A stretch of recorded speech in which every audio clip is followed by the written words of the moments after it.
আওয়ামী লীগের সাধারণ সম্পাদককে আটক করেছে ঢাকা মহানগর গোয়েন্দা পুলিশ। ডিবি কার্যালয়ে নেওয়া হয়েছে। বিকেলে রাজধানীর ধানমন্ডি এলাকা থেকে তাকে আটক করে মহানগর গোয়েন্দা পুলিশ। মামলা শাস্তি হওয়ার আগে নিয়ম অনুযায়ী কাউকে অপরাধী বলা যায় না। এমপি আনার হত্যার ঘটনায় সামনে আসছে আরো ভয়ঙ্কর সব তথ্য প্রকাশ হতে শুরু করেছে। খুনের এই বাংলাদেশে যারা বর্তমানে ক্ষমতাসীন আছে বা ক্ষমতায় আছে তারা কিন্তু ফেরেশতা। হ্যাঁ, ঠিকই শুনতে পাচ্ছেন, তারা কিন্তু একেবারে ফেরেশতা। তারা কিন্তু প্রত্যেকটা মানুষ, এমপি মন্ত্রী হতে শুরু করে যারা আছে উপরের লেভেলে, তারা কিন্তু আল্লাহর ওলি। শুধু এই আল্লাহর ওলি শয়তান হয়ে যায় কখন জানেন? যখন ক্ষমতাকে নেমে যায়। চলেন আপনাদের স্ক্রিনের মাধ্যমে কয়েকটা ভিডিও ক্লিপ অংশ দেখাচ্ছি, পুরো ভিডিওটা আজকে দেখেন। আজকের ভিডিওটা কিন্তু অত্যন্ত গুরুত্বপূর্ণ হতে যাচ্ছে। হত্যার ঘটনায় সামনে আসছে আরো ভয়ঙ্কর সব তথ্য প্রকাশ হতে শুরু করেছে। খুনের আগে ও পরের ছবি, যেখানে দেখা যাচ্ছে কতটা ভয়ঙ্কর ছিল এই হত্যাকাণ্ড। তেমনই একটি ছবি এবং ভিডিও এসেছে এবার এটিএন নিউজের হাতে, যাতে বেরিয়ে আসছে আরো চাঞ্চল্যকর সব তথ্য। ঠিক কি ঘটেছিল সেই দিন আর হত্যার পর কি করা হয়েছিল এমপি আনারের সাথে, জানাচ্ছেন সহকর্মী এসআই রাজ। হত্যার আগে এমপি আনারকে শারীরিকভাবে নির্যাতন করে অপরাধীরা। হত্যার পর চেয়ারে তার দুহাত দড়ি দিয়ে বাঁধা হয়, গামছা দিয়ে বাঁধা হয় গলা, সাদা কাপড় দিয়ে বাঁধা হয় মুখ এবং কালো কাপড় দিয়ে বাঁধা হয় মাথা। দুহাত বেঁধে বিবস্ত্র করা হয় তাকে। খুনের পর সেই ছবি ও ভিডিও আখতারুজ্জামান শাহিন সহ পাঠানো হয় আরো কয়েকজন নেতার কাছে।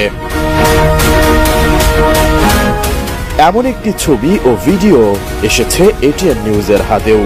ভিডিওতে দেখা গেছে কসাই জিহাদ স্বীকারোক্তি দিয়ে জানাচ্ছেন বালিশ চাপা দিয়ে এমপি আনারকে হত্যা করার পর ওই ফ্ল্যাটের বাথরুমে কিভাবে তার মরদেহ টুকরো টুকরো করে ফ্ল্যাশ করা হয়।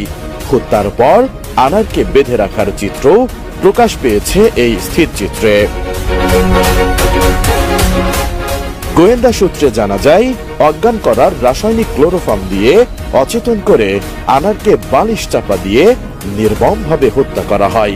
হত্যা করেই ক্ষান্ত হননি খুনিরা। আনারকে চেয়ারে বসিয়ে তার হাত ও পা শক্ত করে বাঁধা হয়। বিশ্বমানের থার্মিক্স রড, সালাম স্টিল থার্মিক্স, দেশের একমাত্র থার্মিক্স রড।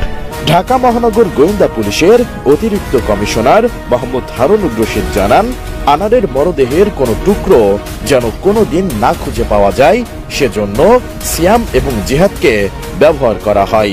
তারা এমন পদ্ধতি ব্যবহার করেন যেন একজনের তথ্য আরেকজনের কাছে না যায়। কাট আউট পদ্ধতিতে এ হত্যাকাণ্ড ঘটানো হয়। এদিকে এমপি আনার হত্যাকাণ্ডের ঘটনায় ঝিনাইদহ জেলা আওয়ামী লীগের সাধারণ সম্পাদক সাইদুল করিম মিন্টুকে জিজ্ঞাসাবাদ করছে ডিবি।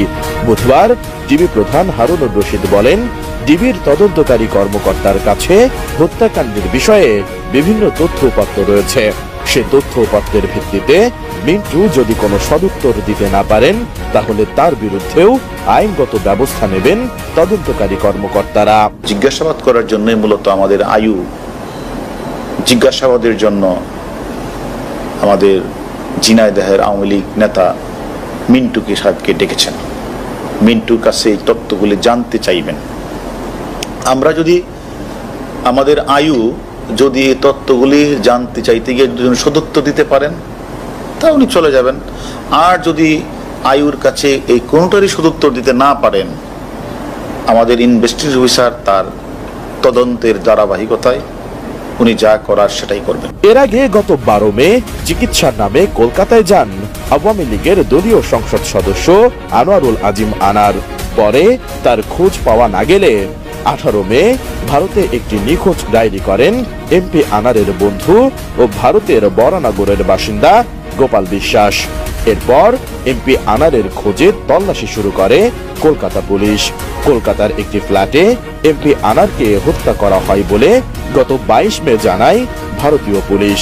তারপর থেকে বেরিয়ে আসতে থাকে নানা রকম চাঞ্চল্যকর সব তথ্য।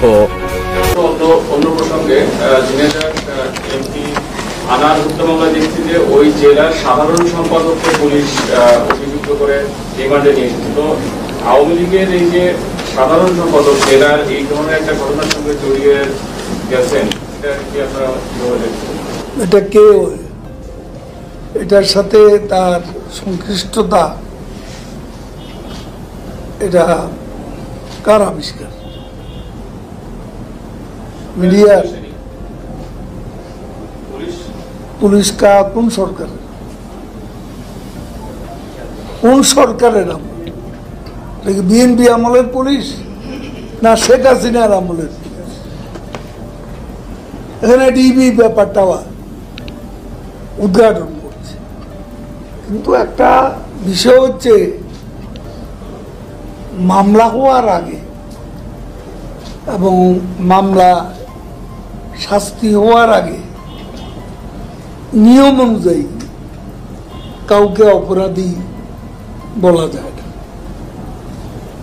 এটাই খুব সাহস।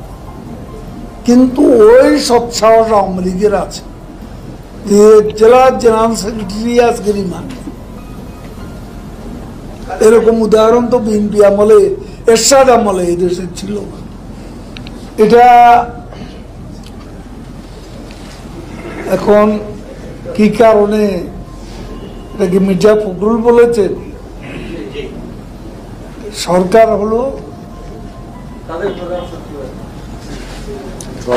সরকার এখন এবং সরকার আওয়ামী লীগ এই দেশে বিএনপি বন্ধু হতে পারে সেই সরকার, যে সরকার একটা নির্বাচনে বিএনপিকে অ্যাবসলিউট মেজরিটি পাওয়ার নিশ্চয়তা দিতে পারবে। ঝিনাইদহ জেলা আওয়ামী লীগের সাধারণ সম্পাদক আটক হওয়ায় সংসদ সদস্য আনোয়ারুল আজিম হত্যাকাণ্ড নতুন মোড় নিতে যাচ্ছে। এ নিয়ে স্থানীয়দের প্রতিক্রিয়া জানাতে ঝিনাইদহ থেকে এখন যোগ দিচ্ছেন আমাদের সহকর্মী রাজীব হাসান। রাজীব, জেলা আওয়ামী লীগের সাধারণ সম্পাদক সাইদুল করিম আটক হয়েছেন, এ ব্যাপারে এলাকার মানুষ কি বলছেন জানতে চাই সাইদুল করিমের রাজনৈতিক জীবন কেমন ছিল এবং তিনি কখনো সংসদ সদস্য নির্বাচনে অংশ নিয়েছিলেন কি? শিল্পী, নিশ্চয় আপনি জানেন যে ঝিনাইদহ জেলা আওয়ামী লীগের সাধারণ সম্পাদক সাইদুল করিম মিন্টু, গোয়েন্দা পুলিশ তাকে আটক করেছে এবং এই সাইদুল করিম মিন্টু ৮০ দশকে ছাত্র নেতা ছিলেন। এরপরে তিনি স্বেচ্ছাসেবক লীগের রাজনীতির সাথে জড়িত হন এবং কেন্দ্রীয় স্বেচ্ছাসেবক লীগের যুগ্ম সাধারণ সম্পাদক ছিলেন। গত ২০০৯ সালে হরিণাকুণ্ড উপজেলা পরিষদের নির্বাচনে চেয়ারম্যান পদে প্রার্থী হন এবং নির্বাচনে উনি পরাজিত হওয়ার পর ২০১১ সালে ঝিনাইদহ পৌরসভার মেয়র নির্বাচিত হন। তখন আওয়ামী লীগের নেতা ছিলেন এবং গত ২০১৬ সালে ঝিনাইদহ জেলা আওয়ামী লীগের সাধারণ সম্পাদক নির্বাচিত হন।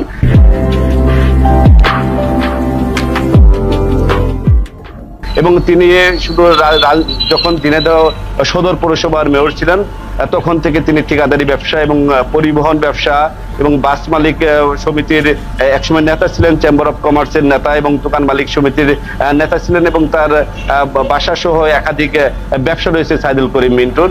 শিল্পী, আপনারা পুরো ভিডিও ক্লিপটি দেখলেন এবং এই যে দেখেন আনারুল হক আনার আর কি, ঠিক আছে, এই আনার কতটা ভালো মানুষ ছিলেন, কত সুন্দর দেখতে পারছেন, তার বিরুদ্ধে কোনো ছিল না, কোনো অভিযোগ ছিল না, কোনো মানহানি, কোনো মামলা এইটা সেটা কোনো মানে ফেরাস্তা ছিল। কিন্তু যখন এই আনার হত্যা হলো বা মারা গেল তখন থেকে বেরিয়ে আসলো একের পর এক তথ্য।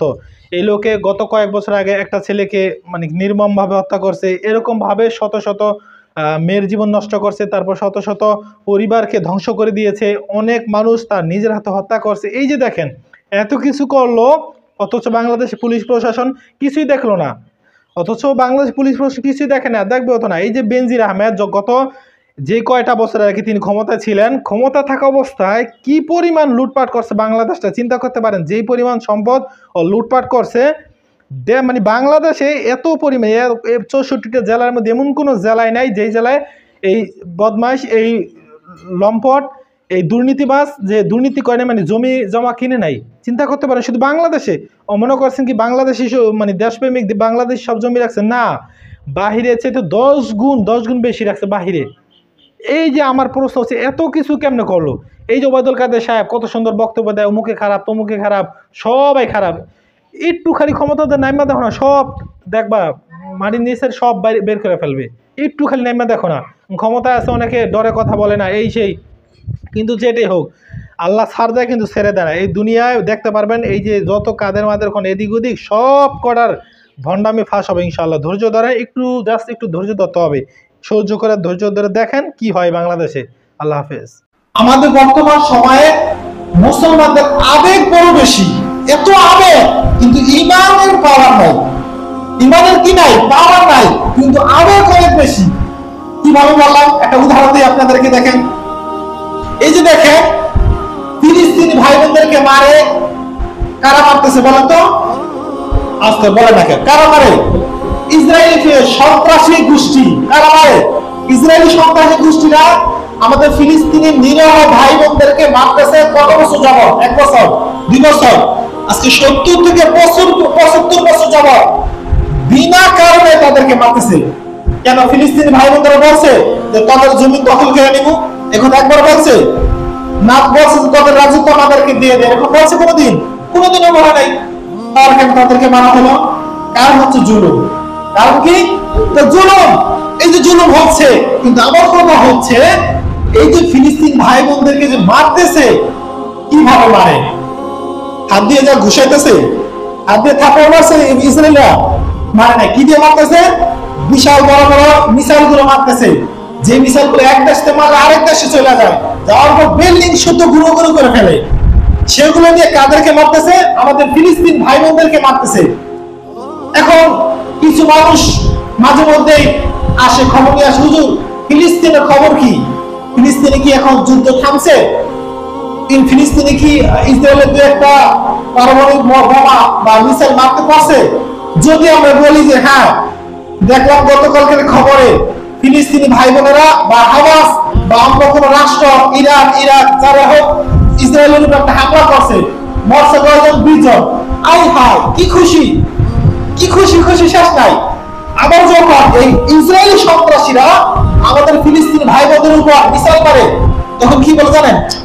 কি আফসোস, পাশের দেশগুলো রাষ্ট্র কি দেখে না? পাশের রাষ্ট্রগুলো কি চোখা না? কি করে বলবে? করে কি? কাম কাজ নাই, মিসাইল মারলি তো বড় শেষ, তো ধ্বংস হয়ে যায়। কারা বলতেছে বলেন তো? এই আপনি বলতেছেন, এই আমি বলতেছি। কিন্তু একটাবার চিন্তা করলাম না, একটাবার ভাইপার না করে ব্রেনটা খাটাইলাম না। এই যে এত একটা রাষ্ট্র ইসরায়েল কিন্তু বড় কোনো রাষ্ট্র না, এটা এই বাংলাদেশের মতো কিন্তু না। সামান্য কিছু মানুষ আছে, কিন্তু এত পাওয়ার যা কল্পনা করতে পারবেন না। ইরানকে চিনেন? ইরান কত বড় দেশ, যা কল্পনা করতে পারবেন না। ওদের যে কত মিসাইল আছে মাটির নিচে, যা কল্পনা করতে পারবেন না। সেই দেশে পর্যন্ত এই ইসরায়েল মিসাইল আছে, চিন্তা করতে পারেন? এখন মারো কিভাবে? এত শক্তি কই পায়? এত শক্তি